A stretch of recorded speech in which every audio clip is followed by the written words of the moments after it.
Beavers return to Goss Stadium for a 3-game series with the USC Trojans. I'm Brian Rathbone alongside Mitchell, don't call me Trubisky Manji.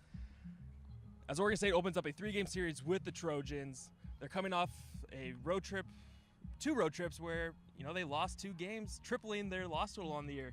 Any reason to be concerned, Mitch, that Oregon State dropped 2 games? I don't think there's any reason to be concerned. They came in, obviously, 23 wins in a row is almost unheard of in college baseball. That's just a great record. Obviously, they're bound to lose some games eventually.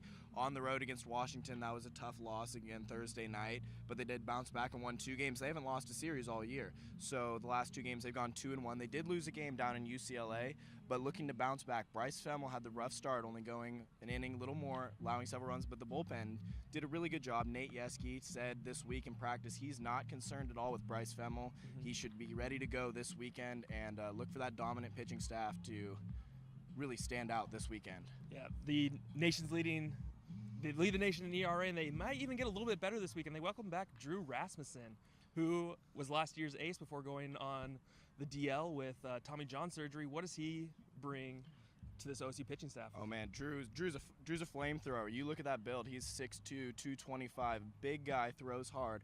To complement Luke Heimlich, who's got the lowest ERA in the nation, sub-1, great bullpen. Obviously, Jake Thompson leading the Pac-12 in wins this season. Just getting Drew Rasmussen back as a 4th starter, he's obviously going to mix into that rotation.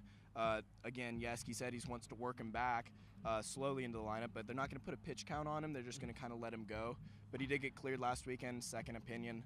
I think he sounds very excited. He's ready to go this week. And it should be mentioned that he is a team captain. Last year, they were the number 6 team in the nation before Rasmussen went out.